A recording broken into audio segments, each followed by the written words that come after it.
Hi, I'm Deacon John Wilson, Education Enrichment Director for West Andrews Church, and this is a video taping or video of our meeting for class of 2020, Jumpstart meeting number 21, originally scheduled on May 21st. And if you're seeing this, you probably missed that meeting, or maybe you're just here because someone told you about the recording, or you're on Facebook or our YouTube channel. Whatever it is, welcome. I'm glad you're here. All right, so let's go on and get started. It shouldn't take too long, but there's a lot of great information in here. First of all, let's review the effects on COVID, the COVID effects on enrollment. I've been doing that each week because this is a very unusual year and things are moving very fast and they're different from state to state. There's a clear relationship between the state you're in and between the governor of your state, that is, and his or her politics and whether colleges will be open. Many politicians want shut down until after the election. And then there's some that it's not as important for, so you have to keep that in mind. Depends on the politics in the state you're coming from, and also how bad the virus was in the state and how quick the recovery is in the state. Those are all the factors along with the politics of it. Areas where college will have distance learning. New England states, it seems like, will have distance learning or distance educational delivery. You'll see I call it later. Most mid-Atlantic states, there'll be distance educational delivery. New York City and the areas around New York City, of course, which were the baddest hit in the country. I think something like 1/3 of all the cases are within 150 to 200 miles of New York City in the United States, okay? Then, of course, the West Coast, and that's where California is. And of course, that heavily implies that I think that colleges will pretty much be doing distance educational delivery in California, including the Los Angeles area. Conflicts between governors and mayors, county executives and mayors, county executives and governors about the opening will cause confusion to college administrators. Than what they should be doing. They'll be very confused, the administrators, when they're trying to figure out when they get different direction from county people and city people, and then from the governor of the state. And even in some cases from the federal government, trying to interpret the various CDC regulations and what they really mean for their state. It's quite confusing time for them. The following colleges, despite all that, have announced that they will have 100% on-campus classes already. Nevada, Reno, Grand Canyon, Boise State, Chapman College, and maybe LMU. Looks like LMU's teetering. But again, all those schools will try to figure out what's within the orders of their governor or their mayor. The California schools will need to probably get the governor's approval at least, and he has said that schools will be closed through July. So it'll be kind of hard because they can't get staff there till August 1st to also have the campuses ready. It's very difficult. CSU just announced 4 to 5 months in advance that they will not have classes at the CSU, no matter where the CSU is located. And UC followed shortly after that and pretty much said the same thing. It looked like they were saying you could be on campus. When you read it carefully, it's very, very, very few students that will be allowed to be on the campus. So you might as well say there'll be distance educational delivery. The governor has placed colleges and churches off into phase 3, which means a lockdown until August 1st. It means the governor of California, I should say. That's Gavin Newsom, okay? The conclusion is you need to prepare for distance educational delivery because 95% of my families are in those areas of the country where that's true. I have some students that are at Grand Canyon and Boise State and Nevada, Reno, but that's only about 5 to 10% of my students that are in that situation, about 20 to 30 students, okay?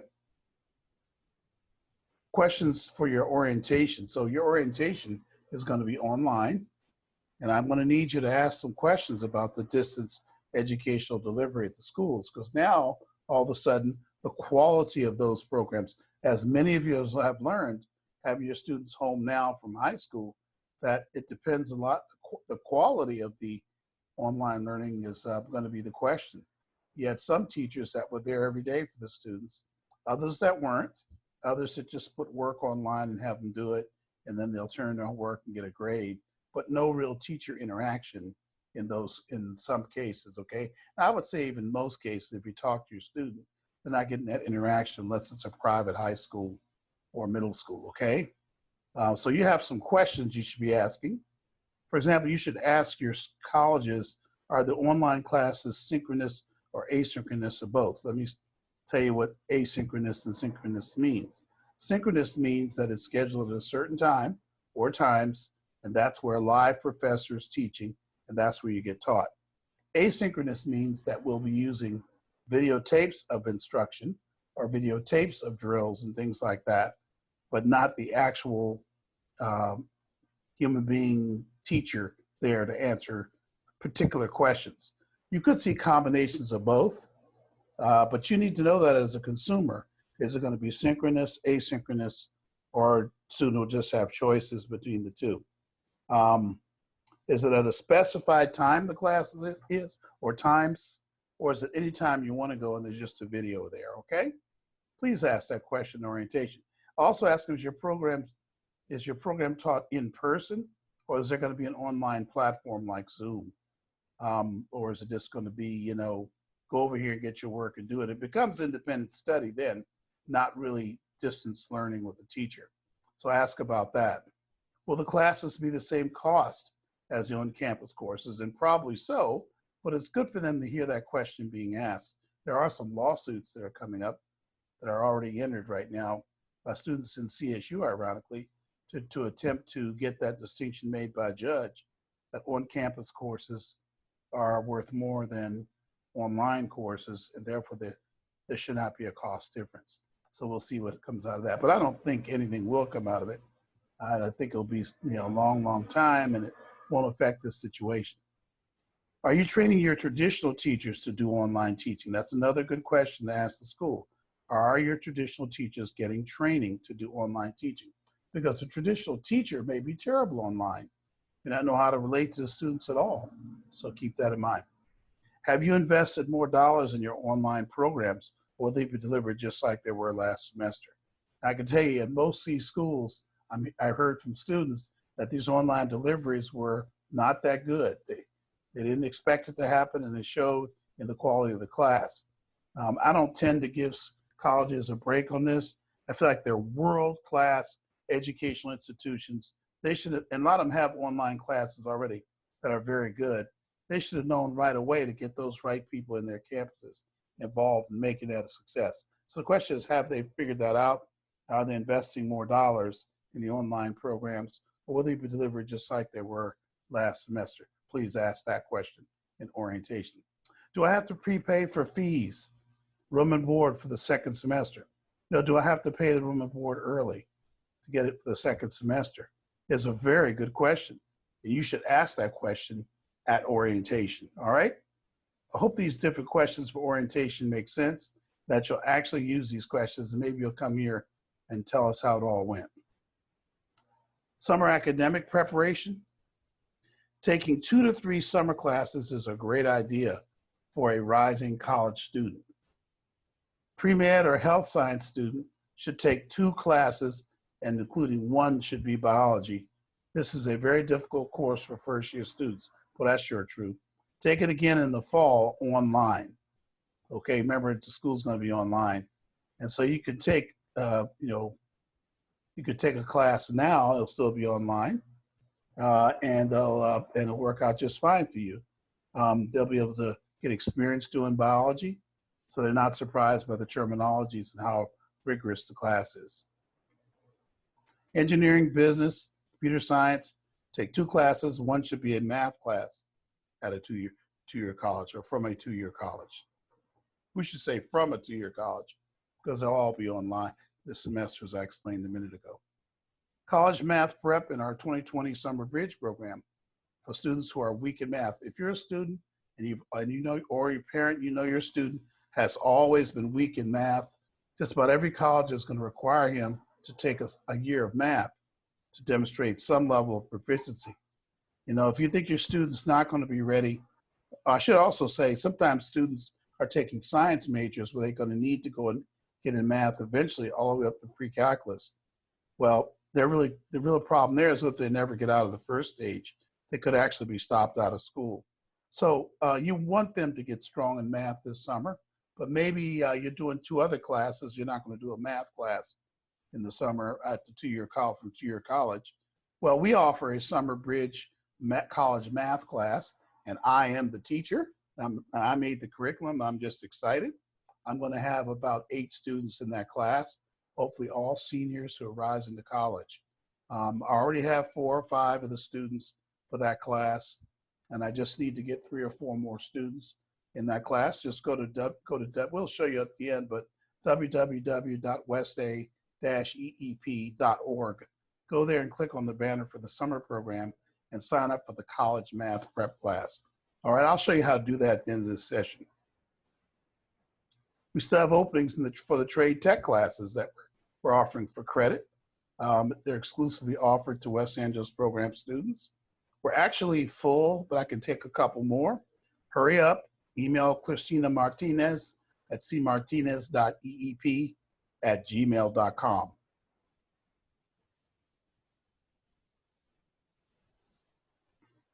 Okay, need-based federal aid. Okay, we really need to prove to you or show you why do we have to have loans for college? Why is that in general something we have to be worried about?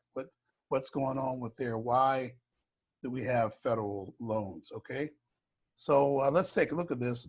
Need-based federal aid and state grants plus the merit scholarships turns out to be considerably less than the direct cost for college. Very often it is, and there's no need-based, there's not enough need-based aid. You're gonna have to have additional loans for college, and there never is. It's short by at least $6,000 to $7,000 regularly, and I'll tell you what most people do about it in just a second. So you have the tuition, fees, room and board over here on the left. That's the direct cost. Over here on the right, how are we gonna pay for it? Well, you have your Pell Grant, Cal Grant, University Grant, and merit scholarships, okay? Merit scholarships. Okay, so those are the 3 things, or 4 types of grants, but basically those are all free money, okay? But you can see that this free money is not nearly enough. It's not nearly enough to cover, and this dashed lines up here are the additional monies that are needed to actually do college, to pay for college, to make it the same amount as over here. And that's your dollars from your budget plus loans. So loans are a big part of paying and closing the gap for college. Because right up to here, that line is just the grants. You can see it doesn't cover the whole blue bar, does it? You need those additional dollars plus loans that are covered over here in this dashed line to actually do it, okay? So there are 2 categories of student loans. 2 categories. First, we have direct student loans, also called Stafford loans, and then you have Perkins loans. We'll talk about that in a minute. For parents, we have the parent loan for undergraduate students. Notice the parent loan for undergraduate students is a type of student loan. So when we say student loans, notice we included the parent loan in this.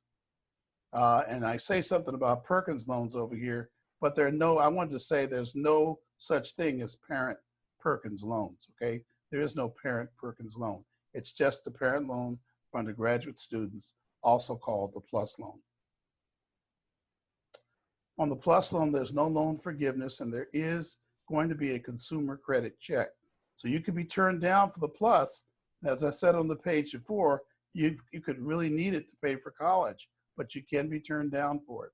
I'll cover the conditions under which a PLUS is denied in just a moment. Perkins loans are totally forgivable. They're a student loan that's totally forgivable with volunteer service on the campus typically of about 20 hours per school year. Each school year they have the Perkins loan. There's no credit check for any student loans. Student loans, you get them without any kind of credit check. The direct student loan is the other loan, and there is forgiveness for federal government employment, AmeriCorps, Peace Corps service for 3 years. So if you leave Peace Corps after 2 years or a year and a half, you don't get forgiveness. Teach for America. There are also other ways to get forgiveness, but they're not good things that could happen in your life, so I won't cover those. Why should students pay for college? Why is it okay for them to have a small loan for college? I consider it to be just fair as it can be, and I'm going to explain to you why in just a moment. Students should pay or owe something for their college education. They will receive something of lifelong value, so they should pay. They are or will become more motivated to complete college as fast as possible, parents, if they pay for college. So please, parents, give that a second thought for sure as to whether your student should actually pay for college.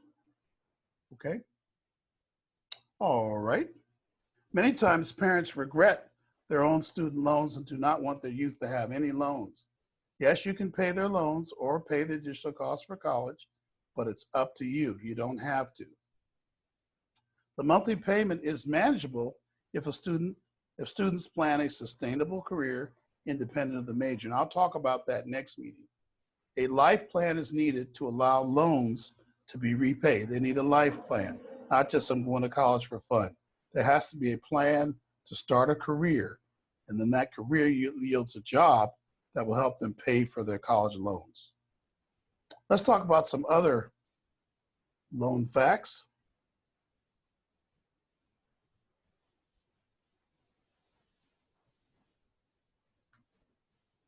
Okay, how about some other loan facts?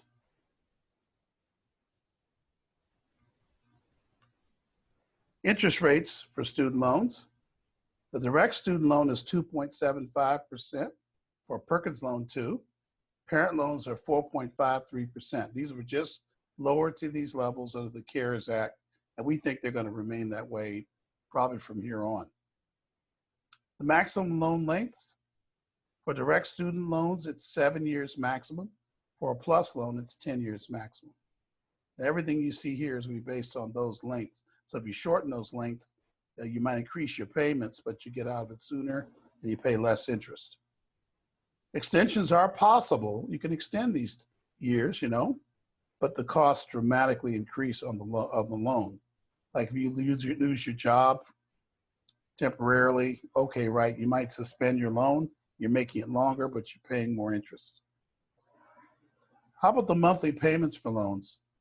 For the student direct loan, the maximum monthly payment for 7 years at a 2.75% interest rate, and you'll see here that it's $27,000, assuming you take out loans every year and you take only the maximum amount for your loans, and your payment's going to be $357.74. You pay that for 7 years, you'll pay the $27,000 principal plus there's that interest, $3,050.16 worth of interest you're going to pay on that loan. All right, I hope that's very clear to you that over the 7 years, you're paying $3,000 additional dollars. Students who pay on time for 3.5 years can get up to 3 years of loan forgiveness from the federal government. But they'll contact you once you get to that point as you get closer to it.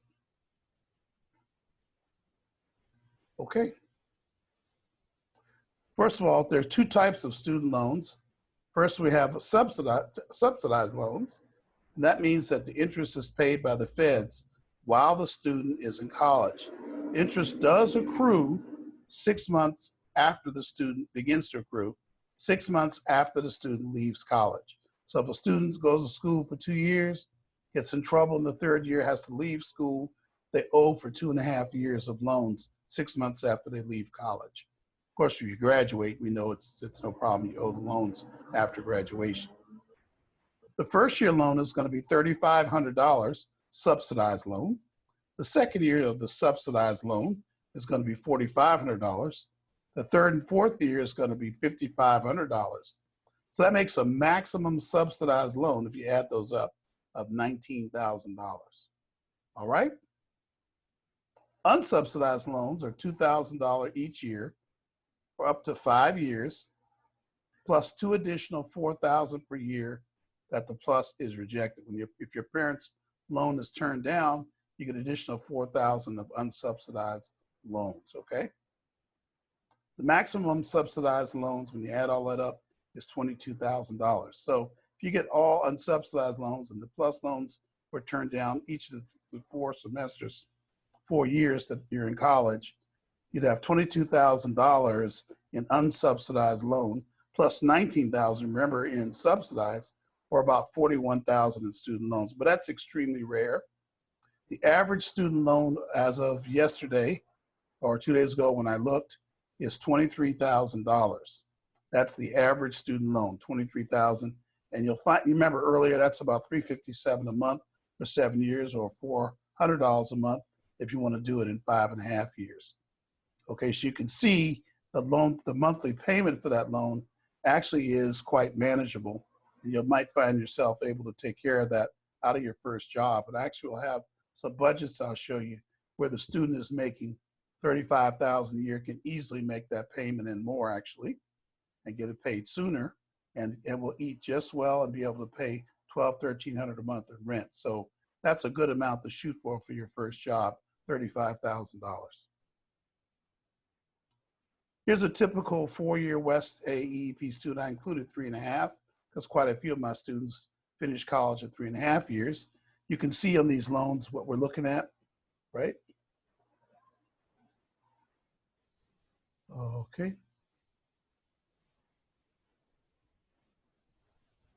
3.5 years of college, you can see that the maximum subsidized loan is $12,250, unsubsidized $7,000, or about $20,000.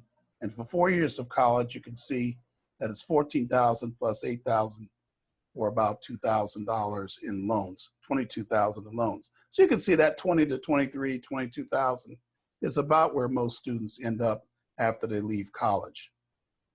How about the monthly payments for these loans? The Parent Plus loan, we didn't cover Parent Plus loans, I'm sorry. We covered direct student loans.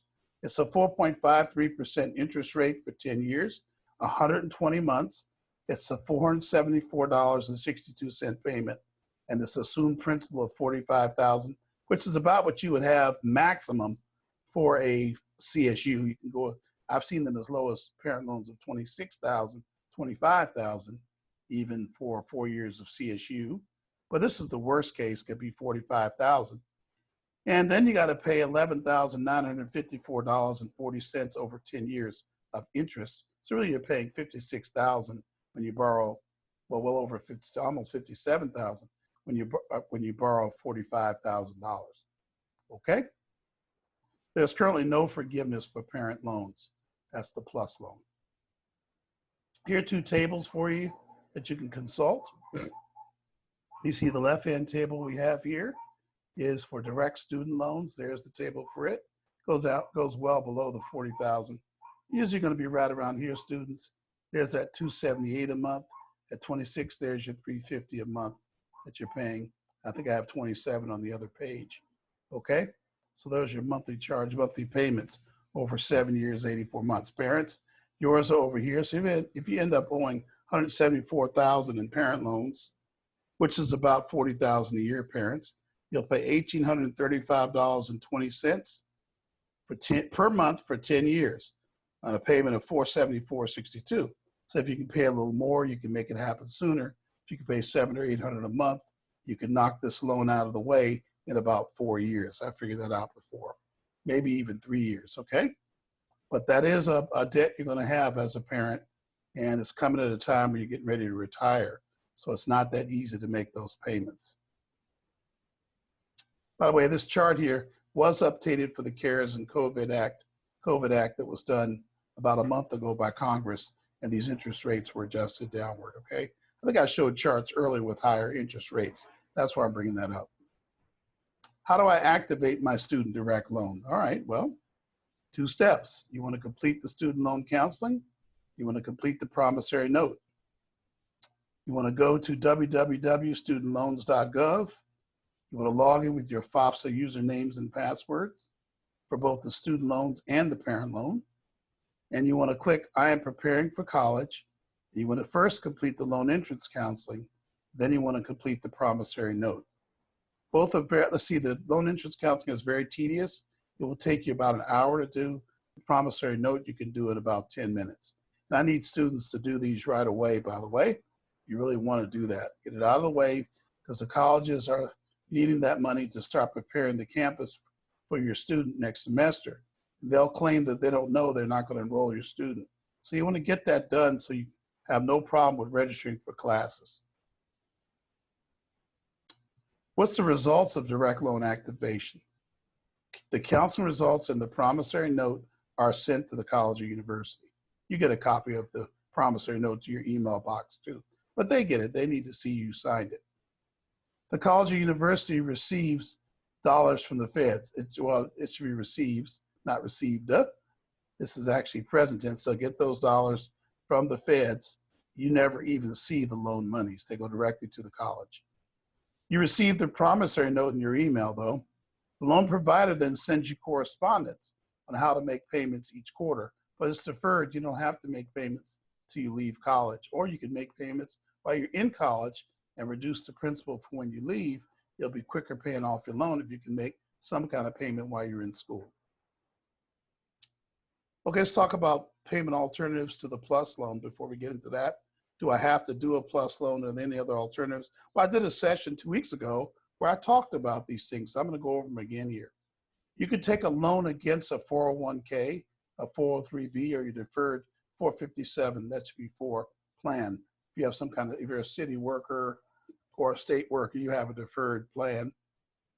You've been putting money away, or the state has for you. And I think it's half-half. You can just take loans against that. How about withdrawals from these above? I recommend against withdrawals, but that's a quick, fast way to take care of that additional cost. Again, I'm considering alternatives to the parent loan if you don't want to do the parent loan. Loans from a relative, as I explained earlier, there could be strings attached. Can you raise your income? Sometimes people, when one student's left the house, now it's easier for them to raise additional income. Payroll withholding change. Yep, you can change your withholding on your payroll, anticipating deductions you'll have, and you get more money back in your check. Maybe your PLUS loan doesn't have to be as much. Consult your CPA or your accountant or your tax preparer, or even HR. They can help you with that as well, understanding how much money you'd actually get back. A payroll withholding change could be a possibility. Or we talked last meeting about major budget reductions, such as your sibling school. Does it have to be a private school? Can it be a public school? Technology reductions for cable and internet, car sales and payoffs. These are all things that can reduce your costs and have more money in your pocket so your PLUS loan can be smaller. Parent loan, important things to know. The loan is a federal government loan, not a consumer loan. It's not a bank loan, it's a federal government loan, the parent loan for undergraduate students. Yes, you can find a similar loan, that's a student loan, but the interest will be 14.5% above, and you'll have to be the co-borrower, which will make it your loan anyhow. It will go on your credit record, not only your students. So that's why it's not a popular choice, but you can do that too if you want to put the loan in their name. You start the process by asking your youth's chosen college about their process for the PLUS loan, because sometimes you might find out that it might be a case where you go to the school first, you know, for the loan, and they actually submit it for you. You'll get a commercial credit check by a Transunion or some other credit reporting company. You'll be initially rejected if any one of the following circumstances is true. If you have a federal state income tax lien or levy, you'll be turned down for the PLUS loan. If you have a default on any payment agreement, you will not be eligible if it's in the credit record. Mortgage foreclosure last 5 years, it's a problem. Chapter 9 or 11 bankruptcy, discharge of debts in the last 5 years, Chapter 13 is okay if you have that. A change of existing or an existing, a charge off or an existing 90-day delinquency of more than $2,085 on a debt. Voluntary or involuntary repossession, that's in your record, that's a problem. And write off on an existing federal student loan debt, if you've written that off, that's a problem for you getting a PLUS loan. I know what you're thinking, how does anybody get eligible? But it really isn't too hard because you can appeal some of these. So if any of you are turned down for your PLUS loan, for one of these reasons, you need to contact me before you give up hope that you'll get it. Because you could appeal and do something that will help you to get the award. So the intent of the government is to make this loan pretty easy to get, but it is a debt, and so they have a right to look into these things. If you're not approved for a PLUS loan, you'll be offered an additional $4,000 in direct student loan. Actually, your student will be offered an additional $4,000 in direct student loan, and you will need to pay cash for the remainder of the gap costs.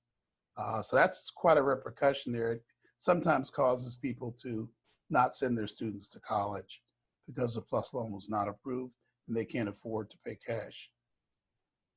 If you're approved for a PLUS, half of the loan will be made available for fall semester and the other half will be made available for spring. Both will be available 10 days prior to the first day of class. Be sure to check off that you want, when you're applying for the loan online, that you want the school to calculate the amount of the PLUS, because you don't want the student to have any shortage of funds. You just have a lot of uncertainties. I'd rather you get a refund check back from the government than have the student need something you can't get any more loan, because sometimes you can't reapply for that loan in time to take care of the problem. The loan will cover all the costs, and you just, if you do the loan and you check that, let them calculate it, it'll cover everything that their financial aid does not cover, and especially these one-time costs. If you're approved, remember you get a refund, if you're over. If you are approved for a PLUS, half the loan will be available fall, half spring. I told you that. And how about the steps for getting a PLUS? Like I said, contact the school, ask if there's a form that you have to fill out first. A lot of schools there is, and they may apply for you, that's fine too. They'll probably send you to the website after all, once they do what they have to do and tell you the things they need to tell you. You log in with your FOPSA username and password, not your youth's. Remember I said before, the youth will log in with theirs for their loan, but you log in with your username and password. It's your loan, not their loan.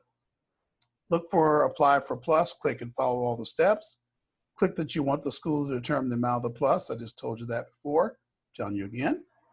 Click that you received the refund, not the student. Make sure you have the refund going to you. It says me. Make sure it goes to me, the parent, not to the student. Then you get that refund. It pays you back for your costs that you put out for college, for books, for air travel, technology. It's paying you back for that, okay? You'll know in 20 to 30 seconds if you're approved. That site is very fast. You'll know if you're approved. If approved, then click on Master Promissory Note. You complete that promissory note, and the loan funds will come into the school to pay off the gap costs for school. Active on now, student behaviors that can reduce the parent. I gave a lot more than these, but here's some of the big ones to remind you. If the student is active on the campus, because they're going to need to get 2 or 3 roommates off campus in the next years, hopefully students that share their values.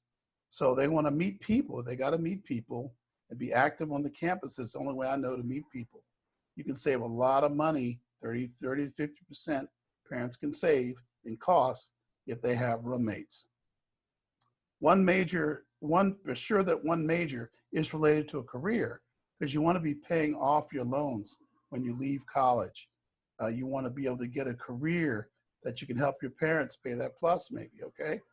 Student behaviors, again, I'm sorry about that. Student behaviors in college that tend to reduce the PLUS loan. Classes in summer, general education classes, please start this summer. As I said, Trade Tech is offering classes exclusive to our students online. So you might want to get in on that, get a hold of Christina Martinez. Be proactive. Take actions to prevent D's and F's. Okay, don't let that happen to you, students. I want you to take those actions. Develop a study process that works. We'll be covering this in future meetings. And academically prepare yourself for college writing, college math, and biology this coming summer. We've talked about that. Please prepare yourself, especially for math and science. I don't want to see you get into trouble and then have to stop out or leave school early, or even worse, don't do well and you're just not getting ready for your career properly. And finally, this is the stuff we're going to cover in future sessions. We're going to talk about how to purchase books, give you more of the registering for classes, teach you how that goes, how to manage your professor, how to read your syllabus, and how to build a successful career. All right, I want to thank you very much for looking at this video.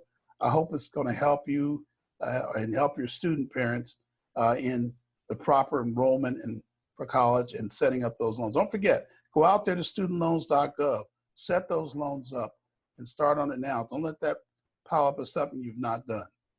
God bless you. I'm glad you could join me. Bye-bye now.